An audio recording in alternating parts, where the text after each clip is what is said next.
received a two-page ballot last November, and with the new legislative session having just begun, we're taking a look at the possibility we could see another multi-page ballot in 2026. Plus, President Trump has signed over 20 executive orders since taking office on Monday, and border security is a top priority. But what does that mean for Arizona sheriffs going forward? It's all that and more this evening on Broomhead. Welcome, I'm Mike Broomhead. Before we get into today's topics, let's take a look at the top stories locally and nationally. First of all, the 14th Amendment conversation, birthright citizenship. Does the 14th Amendment clearly state if you are born on U.S. soil, you are automatically a U.S. citizen?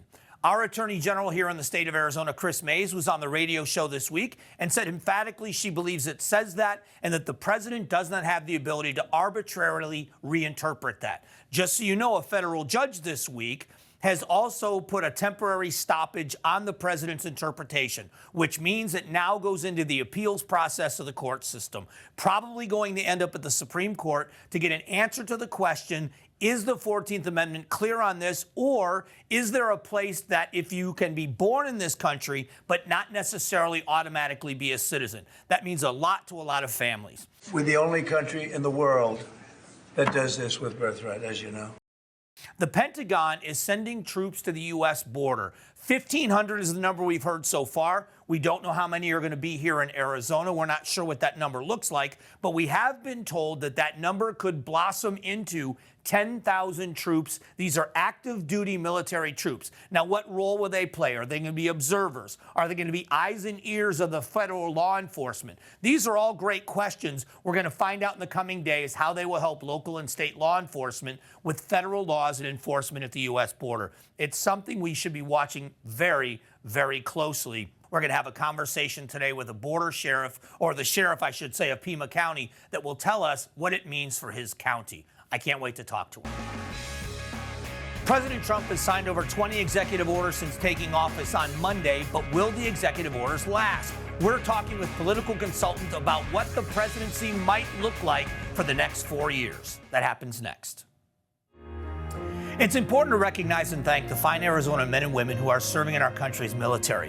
One of the ways we like to do that is through a segment called From Arizona for America. It's brought to you by our good friends at Sanderson Ford. So join me in honoring Aviation Ordnanceman Airman Rivas Espinosa, a native of Surprise, Arizona. He is assigned to the Nimitz-class aircraft carrier USS Carl Vinson in the South China Sea. For a list of more of our friends and neighbors that are from Arizona for America, go to the news tab at cw7az.com.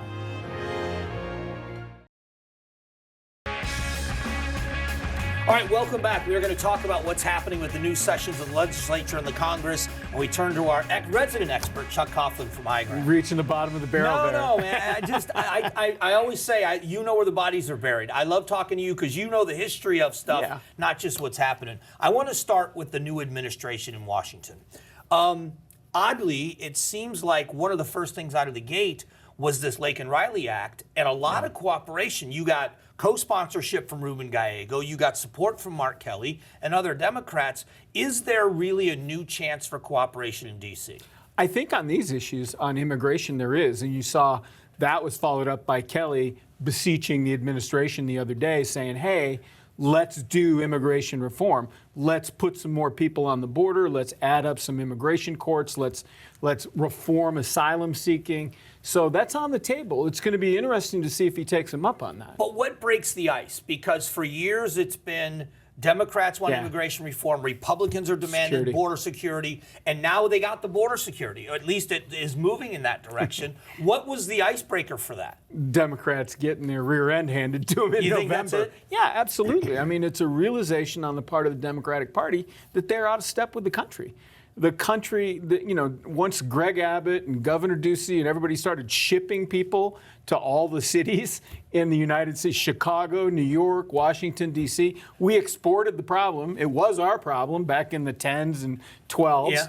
And now we've exported the problem, and it's now a big city problem. Yeah, when Eric Adams, the mayor of New York, sounds like Abbott, the governor of Texas, on that issue. Yeah. All right, so let's keep going, because the Lake and Riley Act, but then we've got this fight over what else it's going to look like. Yeah. Birthright citizenship. Now we've got troops on the border. What's that going to look like? Are there going to be areas where there is a screeching halt of the cooperation? I think that's going to be up to Trump. I think that's going to be up to see the boundaries of this. We saw the bill that the Biden administration tried to push through that Trump objected to, because my read was he didn't want to give Biden that victory prior to the election, or the administration that victory. But that's asylum reform.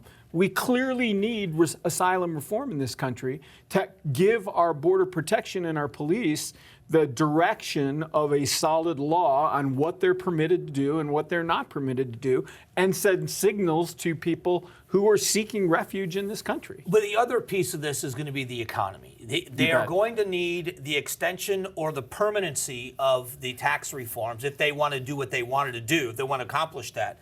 But also this Department of Government Efficiency and bringing everybody back to work, there's going to be some pushback there. But do the Democrats feel the same way when it comes to that with the government, that they see this is something the American people want, or is that what we're going to start seeing? I mean, the big numbers come with Medicaid, Medicare, Social Security.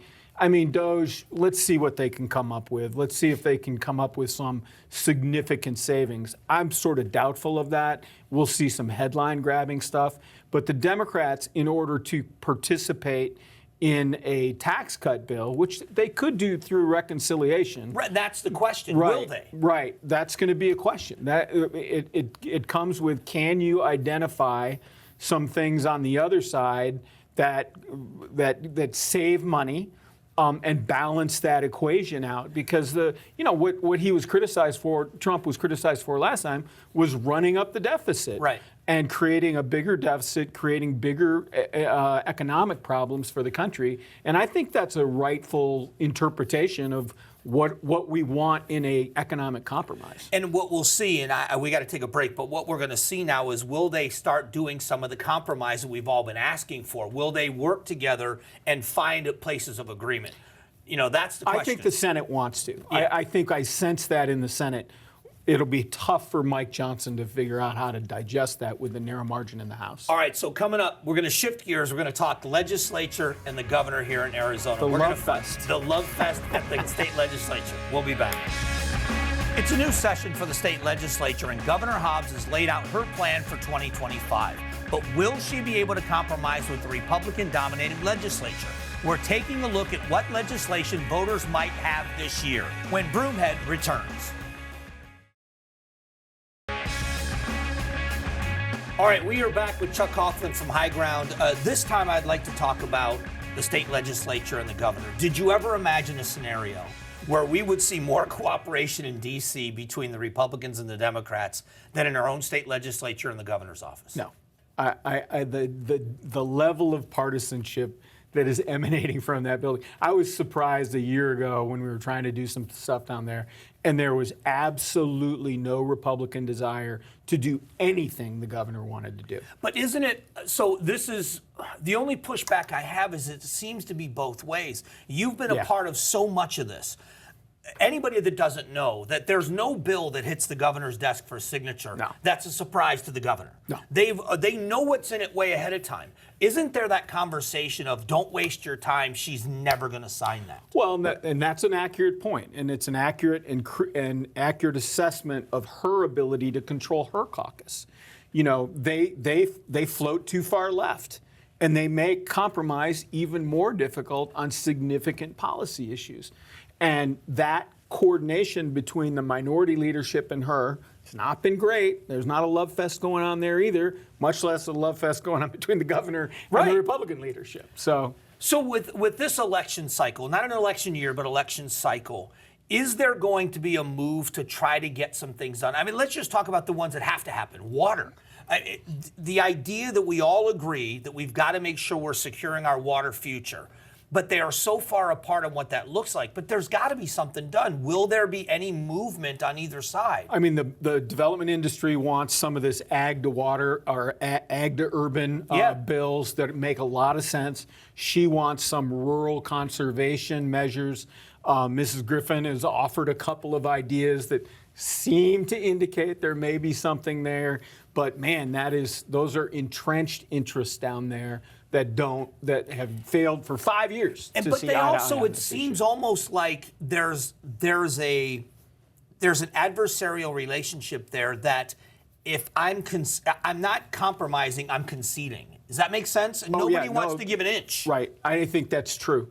I mean, it's the nature of our times. It's the nature of our political system today that you win a primary race, you're done, right? There's no incentive today to compromise with the other party because you win a primary, you win your legislative seat. I mean, 80% of those are locked up in the primary. So why am I going to compromise? What's the reward? Because I could get punished by my own party if I compromise. So the state of Arizona votes on this border measure, and they want some border security measures. They've shown that they want it. Yep. But now there's the ICE Act making its way through, which is going to be 287G agreements in every sheriff's department and Department of Corrections and everywhere. If that passes the legislature and the Republicans want it to, if they can keep their caucus together, they'll get it. Yep. Any chance in the world the governor's going to sign it? I don't know. That's going even knowing how the voters voted. Right. I mean, are they going to put something else on the ballot? I mean, this was the voting rights stuff that talked about speeding up the process of voting. Right. She doesn't sign that. Do they put that on the ballot too? Yeah, that's the danger. Here we have another ballot that's 4 pages long. Yeah, exactly. So it's a high stakes poker game that requires people to figure out how to work together. And otherwise, that's the behavior that triggers all of that conflict. And so how do you react to that conflict? Do you stiff arm it or do you embrace it? And currently the odds are that you're stiff arming that conflict. You're just giving it back. Strange times. I think we see a lot of agreement in the American people, but it seems like we just have these battle lines that are drawn. I always appreciate talking to you. We always run out of time so fast with this conversation. Just give me a yes or no answer. Are we going to see an easy budget negotiation, or is it going to be a fight? Oh, there'll be fights over some stuff, but it'll be relatively easy given the surpluses they have and some of the things they're doing. There's not a deficit, so we'll figure it out. All right, Chuck Coughlin, he's the resident expert. Thanks for watching. We'll be back here in a moment. The Arizona legislature is taking steps to ensure that sheriffs are cooperating with immigration authorities. But how do border sheriffs feel about this newly proposed bill? We're talking with the Pima County Sheriff next. Here's a look at some upcoming events that should be on your radar. First up, Scottsdale Western Week happening through February 2nd. Enjoy line dancing, hat making, and more. Events will be taking place throughout Old Town Scottsdale. Then there's the 35th annual Chinese Week Lunar New Year Festival happening February 1st and 2nd. The festival will feature live entertainment, martial arts demonstrations, and a variety of Asian food vendors. The festival takes place at Steel Indian School Park in Phoenix.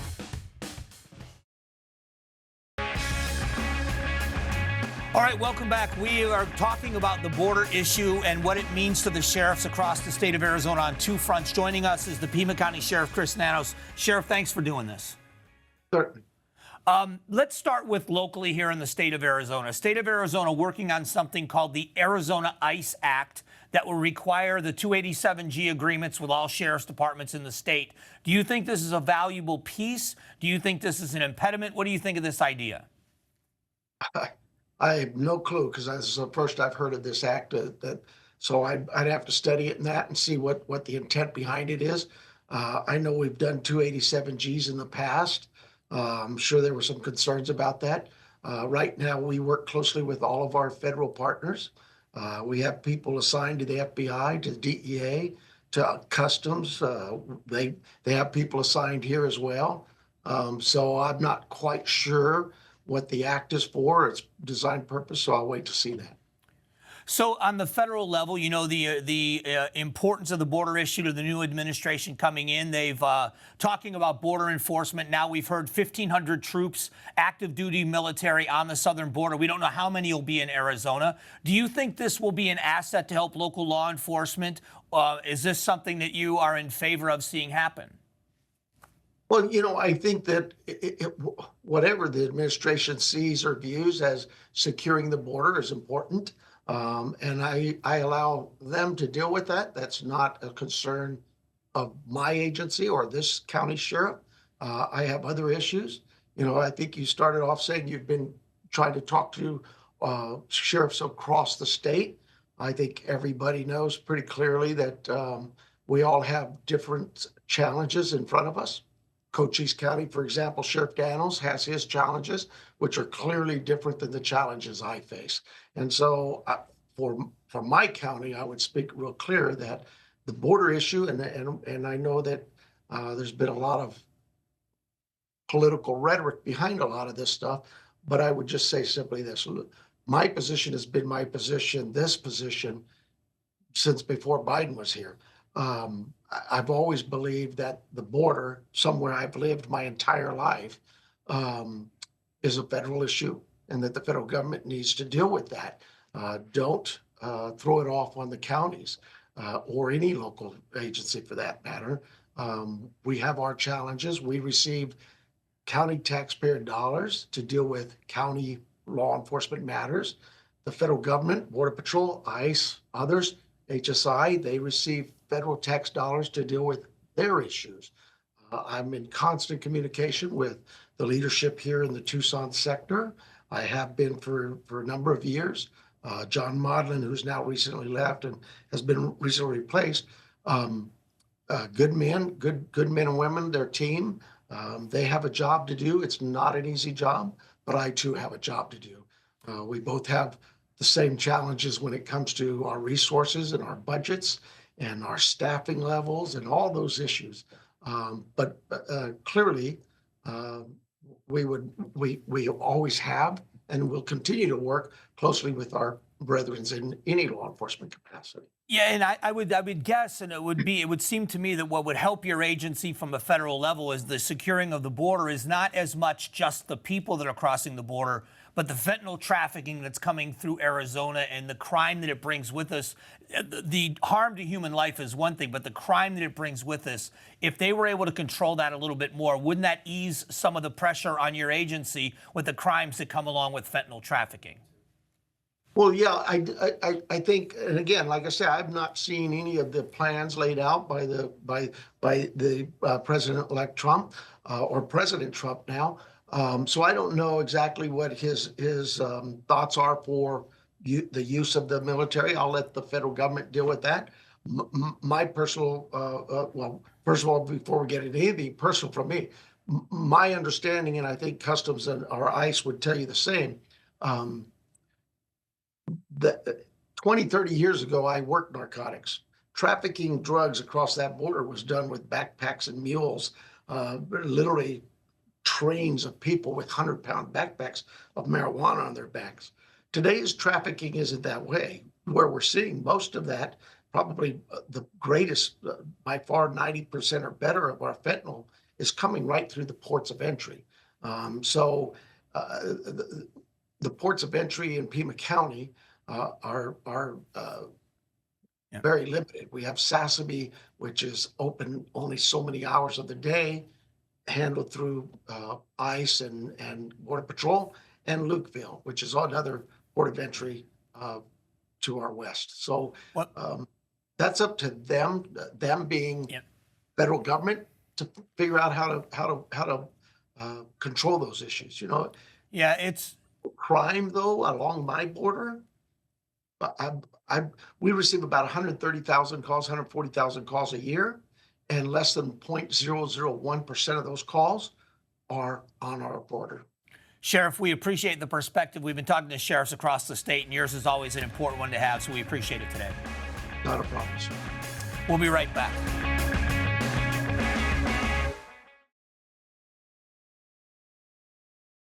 Thank you to all of the guests who joined us on today's show. If you missed any of the interviews or would like to rewatch any of them, head over to cw7az.com/Broomhead to find out more information. Every Sunday here on Broomhead, we will ask a new poll question that we want you to participate in, and the question can be about the economy, water, housing, or anything related to Arizona. This week, the question is, do you believe the use of troops will help secure the U.S. southern border? All you have to do is head over to cw7az.com/Broomhead to respond to the poll question. Join us next week at 5 right here on Broomhead.